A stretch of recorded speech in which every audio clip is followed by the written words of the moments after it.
Good afternoon, everyone. Uh, and thanks for your time and patience to be there. We have been actually talking about startups throughout the day.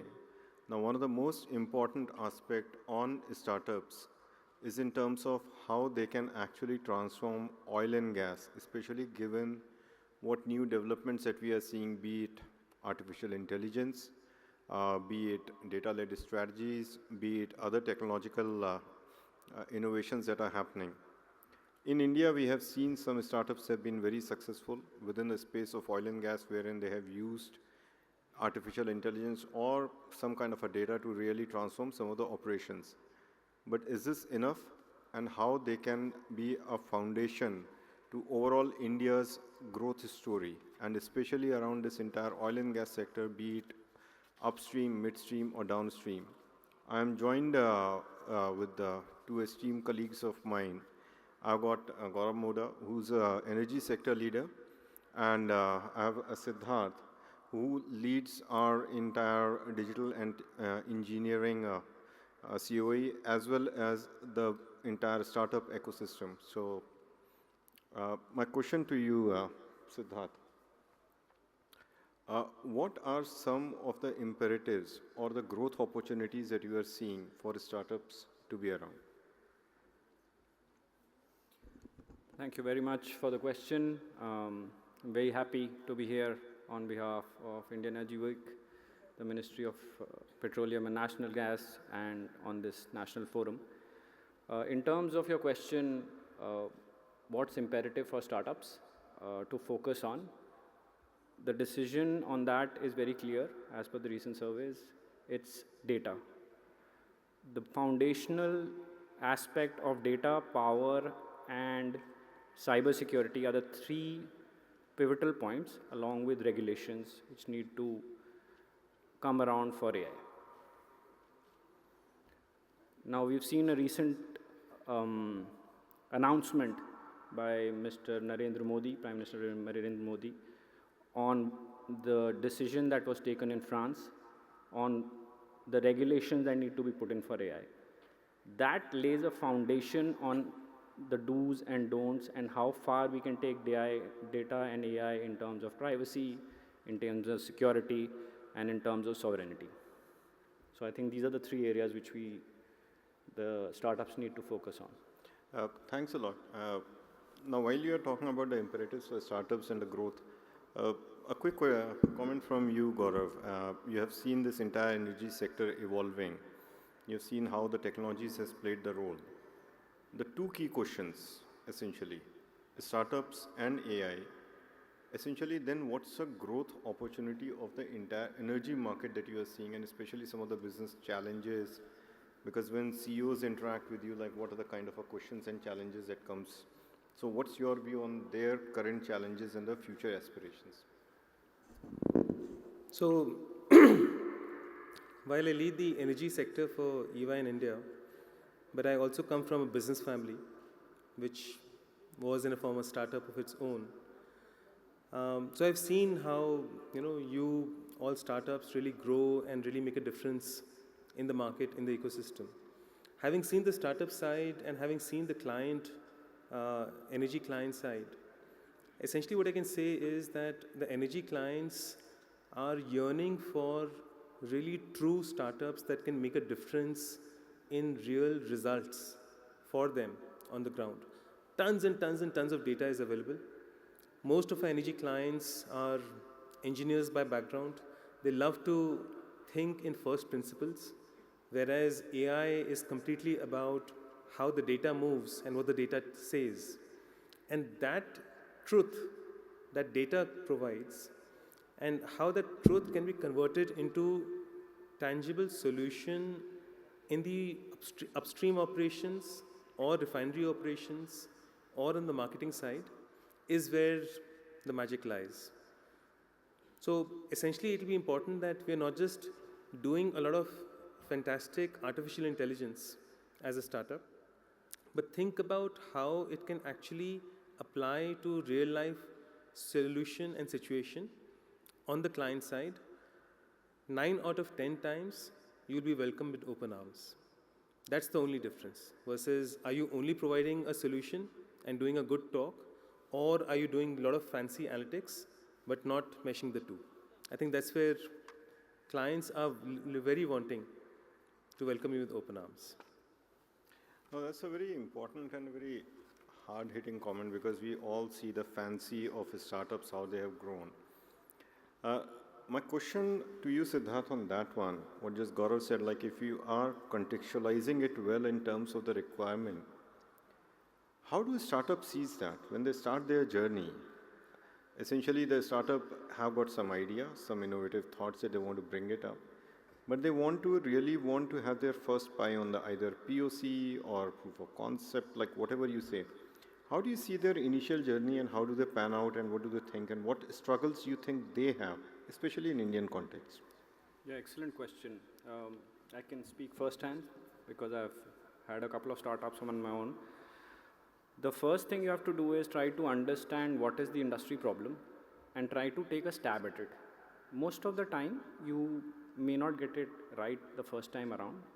It's a matter of iteration. So once you have a fair idea of what is an industry problem, don't try to develop it 100%. Develop it to about 50%. Go on to the market with 50% only, get industry feedback, and then iterate, learn, adapt, and then launch back. The biggest mistake startups do is they think they've got a wonderful idea, they go whole hog in terms of finances, in terms of their time and energy, only to find out that there are key components which are missing, which the industry wanted, which got missed. Especially in the energy sector, if you look at the way people buy, is through impaneled vendors, right?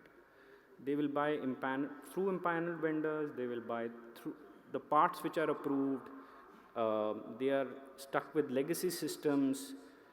They have their own ERPs.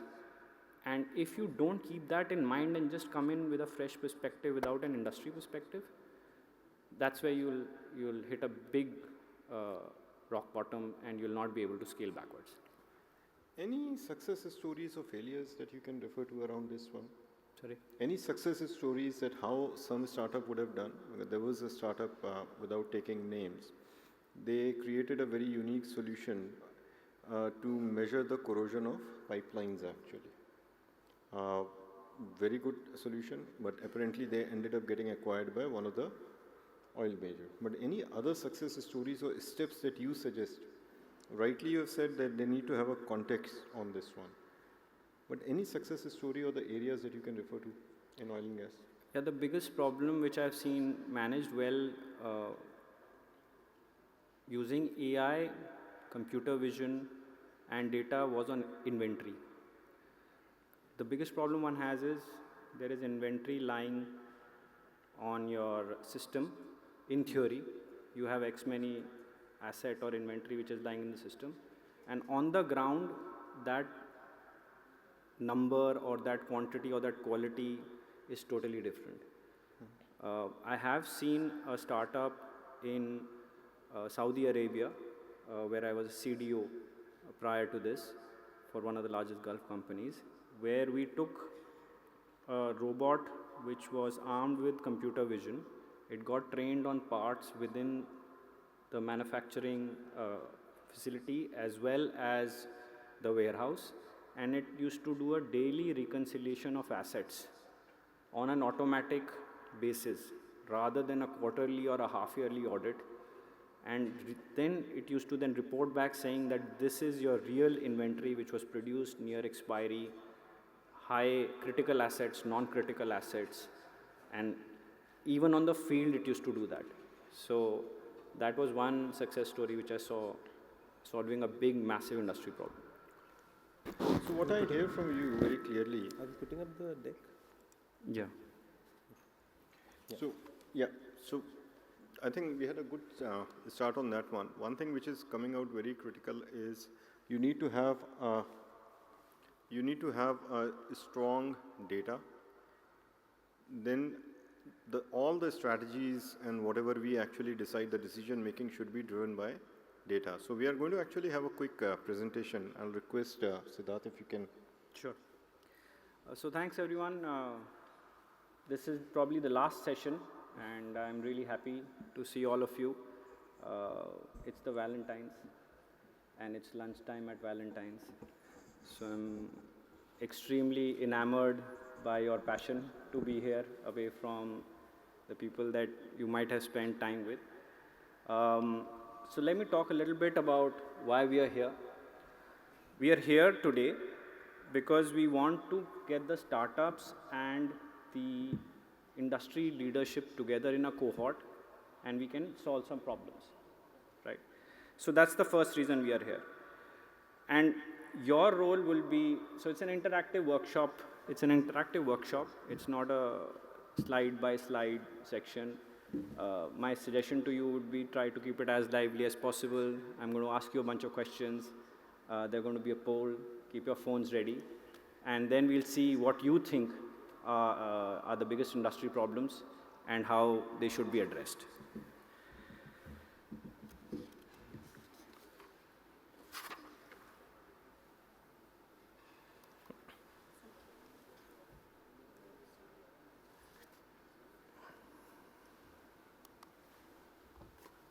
While we have one or two introduction slides, let me take this opportunity to thank everyone, apart from the people who are spending their Valentines, the IEW, Government of India, MOPNG, and EY for giving this honor, as well as thank you so much for your time as well. Now, the first thing which we're going to talk about is the energy landscape today.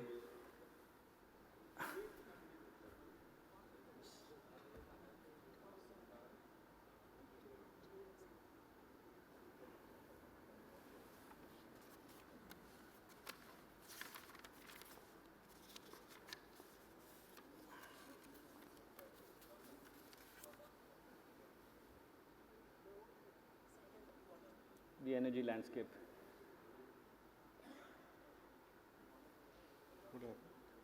They're running a poll. No, the slide, please. Oh, let the poll be there. Uska QR code bhi. Okay, so what we are going to cover here today is we are going to give you a brief introduction of what are the industry challenges and the opportunities. We are going to present a key insight as to the data-driven strategies. We'll have some live audience poll, so please have your phones ready.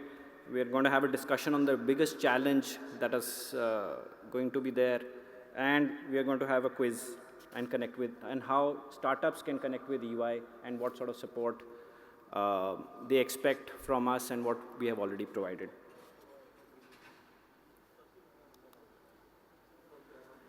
So we have Harsha Kapoor. He's the partner on EY-Parthenon.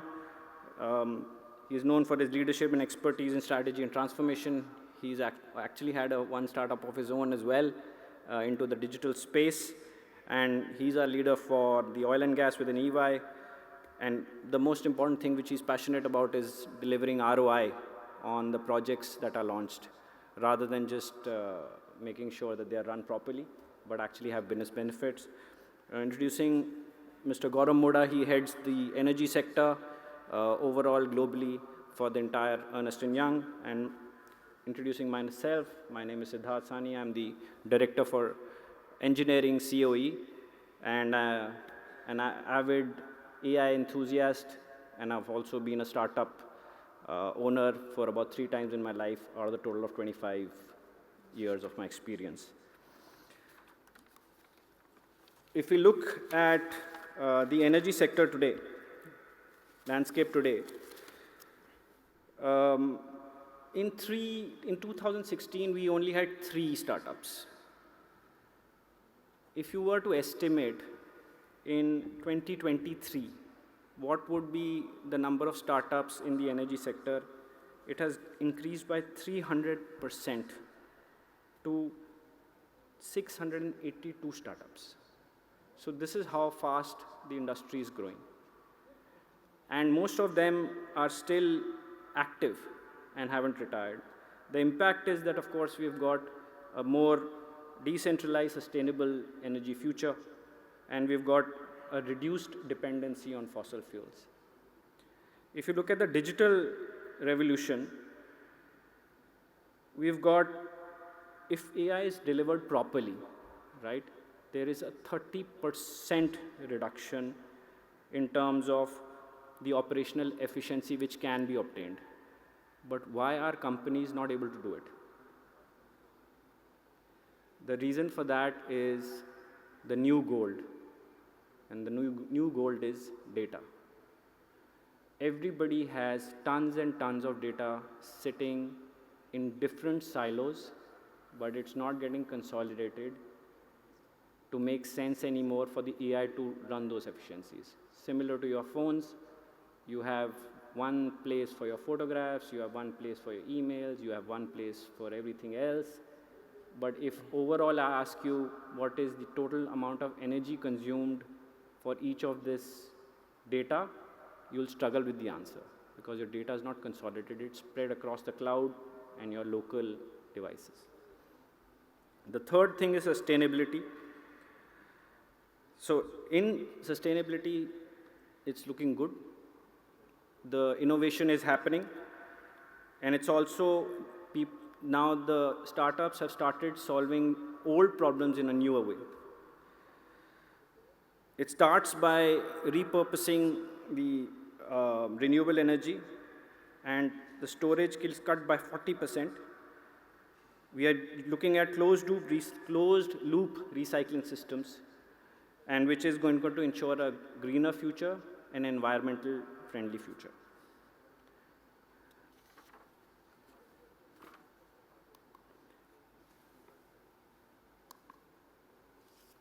Now, if you look at legacy energy landscape today, the legacy systems are there from the start. However, they're struggling with adopting newer technologies at this point of time. So, in fact, there are 3,600 startups valued with 14 billion US dollars who are trying to solve for the energy markets. But the legacy system that we spoke about in the start, that's what is holding us back.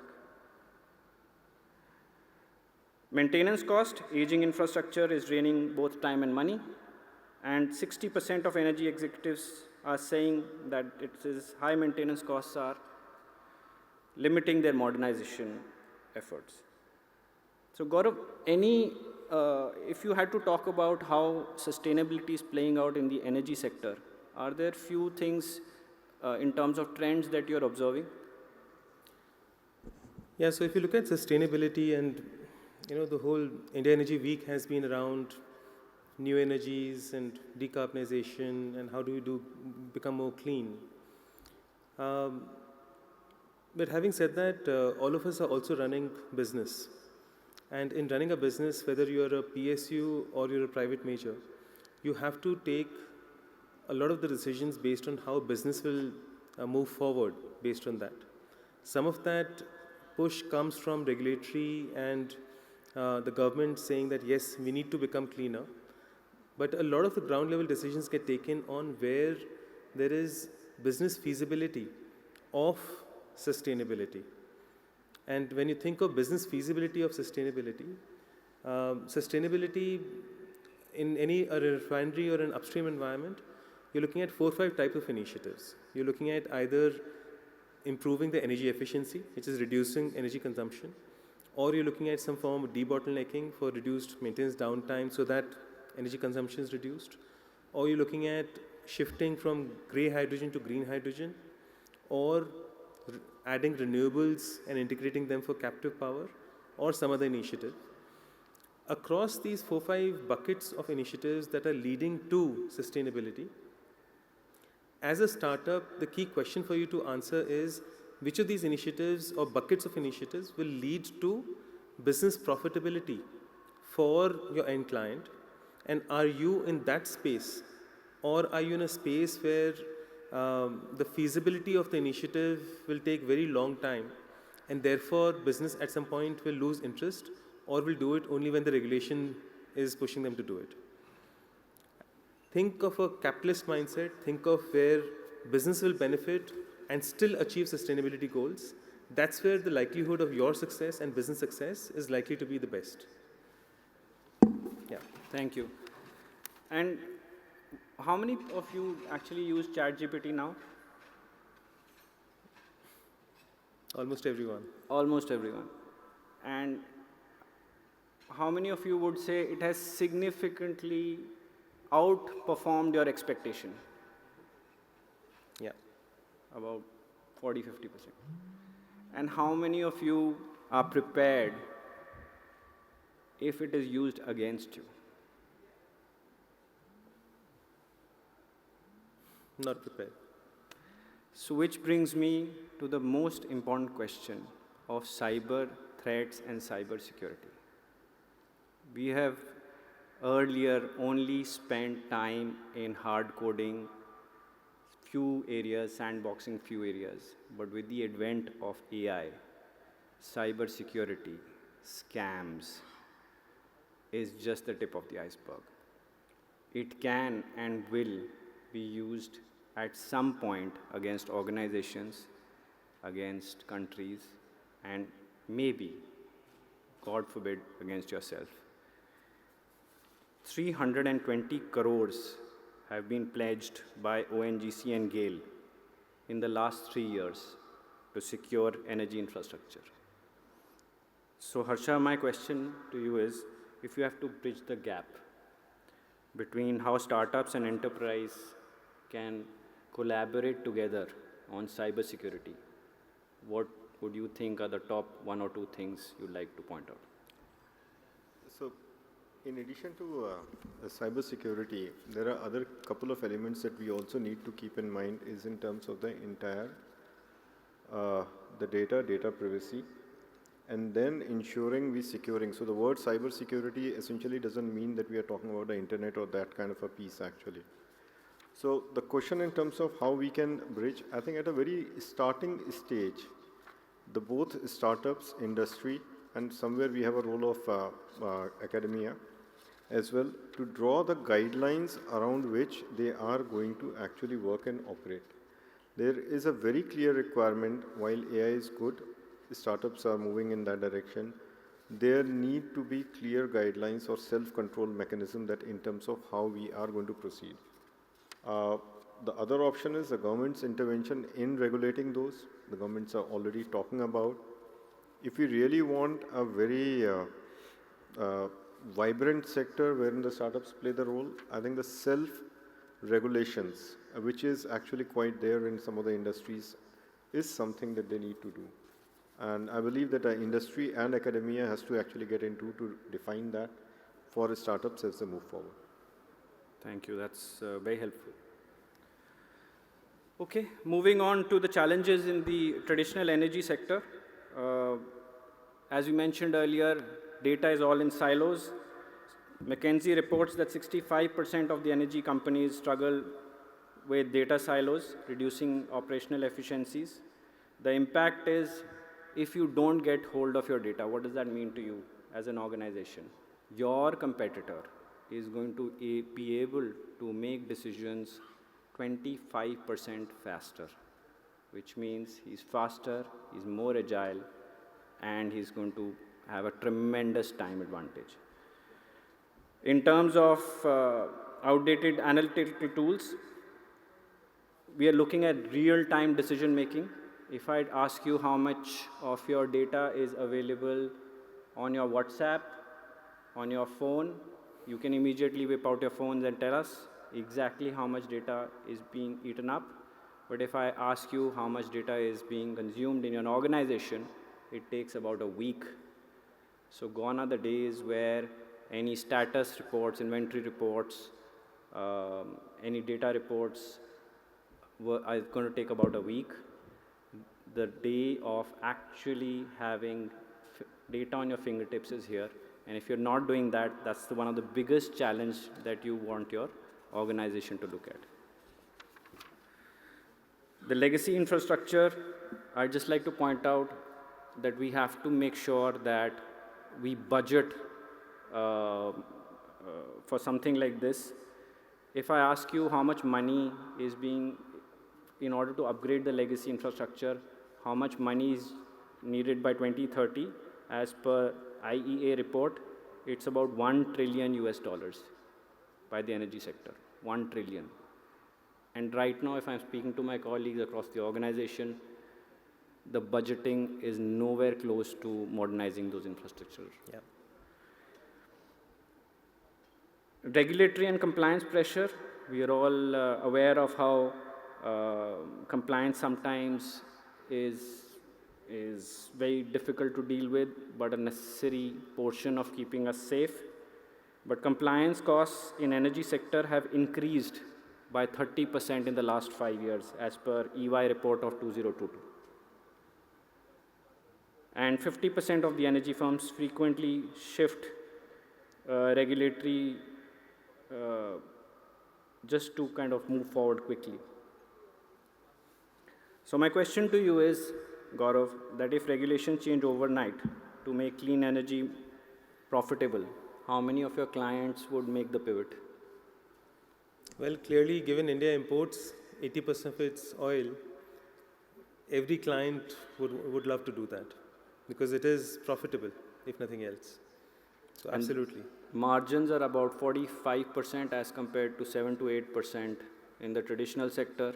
Yeah. Makes way more sense financially. It's just the regulation which is going to catch up to us, and then everybody's going to shift. So are you future ready as an organization? Are the startups looking in that direction? That's the key question to the audience here.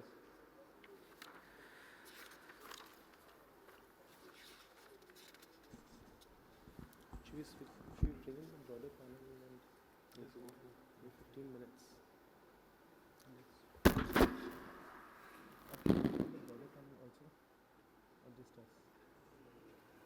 We can move Mr. Grover. Yeah. Can we have a mic?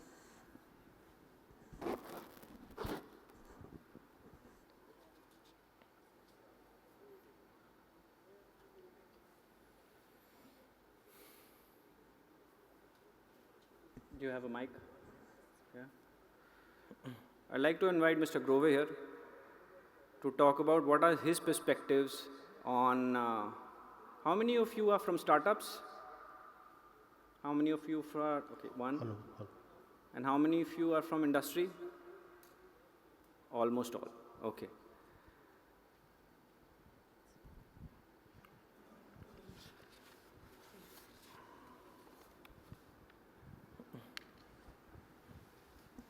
So Mr. Grover, hi, welcome, thank you. Thank you, yeah.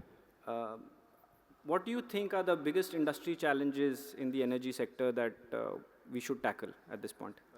And before that, Mr. Gaurav, if you can just give a 30-second Yeah, sure. introduction. Thank you so much for having me here, first of all, and lovely piece of interaction going out there. And I am Manish Grover from Indian Oil. I just superannuated as Executive Director, Strategic IS, as the CDO of the company for the last 2 years, and before that I was in the IS side and done business in LPG, natural gas, and most other things. So it's a good mix of IT and business put together. So when we are talking about how startups can become relevant to energy sector in solving our problems. So for the last 2.5 years, which I was heading this part from the customer side as one of the largest energy companies, I think some of the areas Gaurav and Harsha, both of you have covered in terms of how do they get into our systems to solve my problems. I think the primary question is they have to learn my problems first. Because ultimately, whatever digital does to my company is solving the business problem for my company, which emanates from supply chain to manufacturing to pipelines to my last customer point. Ultimately, my product sells at customer point, and I import, as you rightly say, 80% my crude from outside. So at all intervals of my supply chain, production, operation of refineries, we have a set of problems to resolve. And for the last 5 years, we've really figured out that it's the data and the continuous use of data which was able to resolve some of our problems, which we were able to identify with my internal stakeholders first, and then we looked at some of the startups like Algo8 to come in and solve my problems in the maintenance areas of my heat exchangers. Uh, when should I change that? So manufacturing process takes the 80% of my capex. When I try to, produce the final products, the largest capex goes into, buying the product and manufacturing in my refineries and making those refineries run continuously without uncalled for interruptions are the biggest challenges, and that is where my money goes out. I bleed there when my refineries are shut down without my understanding why they have shut down. So all costs which you have listed here, we have shifted from fragmented data sites to a data management platform to create a data handling place where I can get data from OT side, IT side, combine the both and create some knowledge for my company. So I believe the startups which we were also incubating at our R&D, and we were trying to put them into various areas which were relevant to us, and Algoit was one of them.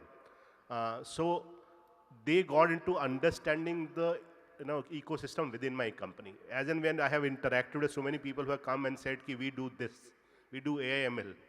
So I was always trying to ask them, what all you have done which will solve any of my problem which is relevant to me today inside my company. You show me any case you have done outside, I will try and relate whether I can put that in my own company and use your POC to do that. So with that, let's say we have been working along with the startup in the digital twin stage, who showcase that they can solve by creating a digital twin of my pipelines terminal. We are working around that. Similarly, at several places, we are trying to do certain POCs with such startups who came up with some unique ideas to solve my problems. But before I let them say, I like to normally understand what all they have done. They may not have done anything in the energy sector for that matter. But wherever they have done, what problem statement they are trying to solve with any technology which they have brought forward, whether it was RPA, whether it was the what do you call the computer vision problems which we are trying to resolve within my own company, like trying to see how my assets perform in the zero zone. I am saddled with a problem that I do not have a network inside my refineries and I cannot use Wi-Fi. So I have tried to use some people who can provide me a local LTE network inside so that some of my initiatives within I can do on a real-time basis. So these are the ways and some of the areas and new energy areas are definitely the areas we would like to work with them. You are rightly saying that we are transitioning from liquid fuels to hydrogen to biofuels, and the market grows on and on. So new fields look like EVs today on battery recharging stations, and I think these are the areas we can put their energies to. And sustainability, yes, ESG. I am very enthused by the factor that people who can come and solve my problems and look at my space and say they will be able to provide a full demo of my carbon footprints and how I deal with them and how do I report to the regulatory authorities going forward. So my take here is that I have been talking to many such startups who have come in. Some of them on AI as recently as last week who are doing something the GPU as a service stage. Look very interesting to me because we are trying to solve one of my problems of using GPUs to go whole hog into GenAI space also. So we will try and look at them and do some POC. They may not have done anything in energy sector, but we will use their power to come and create a network and do a POC for me. So Thank you.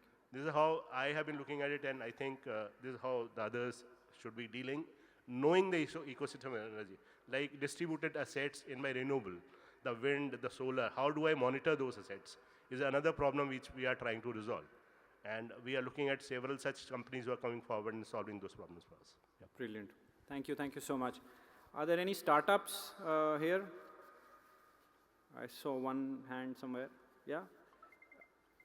Can I invite you for a minute as to how you are solving the energy? Yeah, you're a startup, right?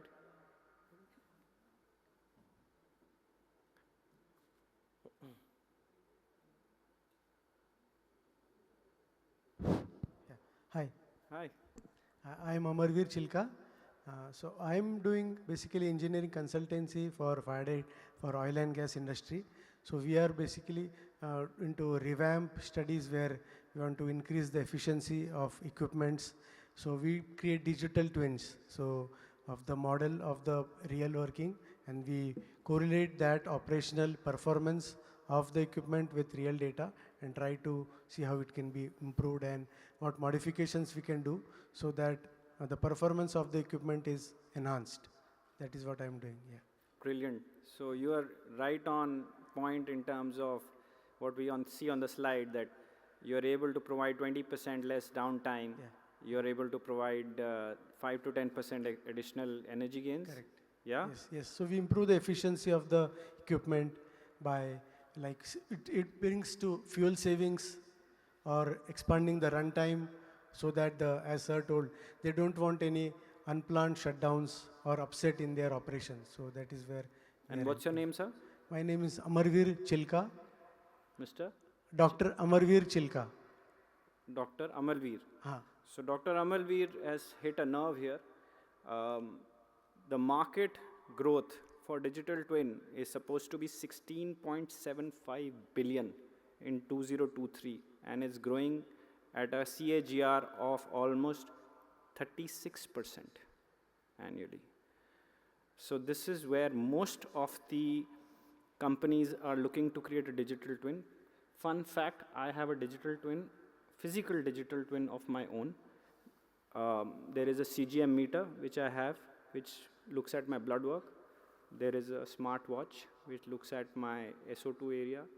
And then there is a weighing scale that I have to get onto every day, which looks at other things.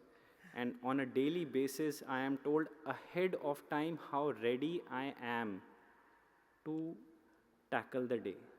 So my readiness score is told to me ahead of time, not when I actually have a problem health-wise. So this is the current technology which we are talking about, which is going to grow at such a thing. We're almost now just 3 minutes left. I'd like to invite another person to talk about sustainability and how startups can lend a hand in sustainability in water, energy management. Do we have anybody? I think you're from. Can you tell us how, what are the few startups that you have seen which are doing anything related to sustainability and how they are lending a hand in the energy landscape? And you can introduce yourself.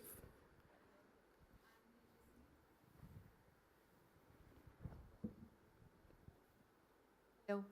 Hi, I am Tejasvi, and there are few startups that I know that work on sustainability and specifically on circular economy, and those are zero liquid discharge. I think if we want to go ahead in terms of energy, water, we cannot firstly differentiate energy, water, food, and land. They have to go hand in hand. So if we think about energy, it cannot be in silos. It has to be a coherent approach. And there is one startup that I specifically like. It works on zero liquid discharge. They have a evaporator. So as I said about circular economy, what they do is they treat the industrial wastewater and then reuse it in the industry, making it zero liquid discharge. I think if we come up with such ideas which do impact sustainable development goals in positive way, I think as a country we can head to net zero, as I was reading on the backslide. So I think keeping all these things in mind, I think startups should look at circular economy and net zero as their end goal. Perfect. Thank you so much. It reminds me of my first day in college. We were taught facilities management and we were asked a question: what is more profitable, the garbage management of a 40-room hotel or running a 40-room hotel? And the answer was garbage management. So sustainability is extremely, extremely profitable. The second highest gold reserves come from electronic waste, second highest gold reserves in India. So sustainability has also started becoming extremely profitable and not just a fad which we used to see earlier on. With that, any closing thoughts, Gaurav, Harsha? No, thanks a lot. It was very interesting to hear. I think collectively, what we can say, there are three very clear and distinct messages or point of views that are coming very clearly. Startups really need to channelize, and especially in India, to channelize their focus on driving some of the business issues, essentially around efficiency, reliability, and how they can leverage data. So that's a very clear message that startups really need to come closer to the ground realities around efficiency, reliability, and at the end, profitability actually. That's something that they need to look at. The other part is very clear from the discussion that we need a very strong collaboration between industry, academia, and startups on solving some of the issues. And that will become more critical as we actually solve first problem and then move to the second problem. So that is becoming very critical. The third and the last, like when we sum this entire part up, we need a very robust and a vibrant ecosystem, or whether you can call it as a cohort, that should be driving this together. Having said that, that should be clearly mindful of all the regulations, compliances, including moral compliances as we move along. So with that, thanks a lot everyone for this session. Really appreciate it. Thank you. Thank you. Thank you.